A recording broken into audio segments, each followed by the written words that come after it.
Welcome to our channel. If you want to pair your Fitbit device with your iPhone, follow these step-by-step instructions to connect the devices and start tracking your fitness data. Step 1. Download the Fitbit app from the Apple App Store and install it on your iPhone. Step 2. Open the Fitbit app and tap Join Fitbit to create a new account, or log in if you already have one. Step 3. Tap the profile icon in the top left corner and select Set up a device. Step 4. Choose your Fitbit model from the list of available devices. Step 5. Follow the on-screen instructions to prepare your Fitbit for pairing. Make sure it is charged and nearby. Step 6.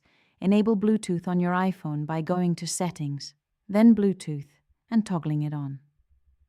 Step 7. The Fitbit app will search for your device. When it appears, tap on it to start the pairing process. Step 8. Enter the 4-digit code displayed on your Fitbit into the app to complete the connection. Your Fitbit is now paired with your iPhone and ready to track your activities. Don't forget to like this video and subscribe to our channel.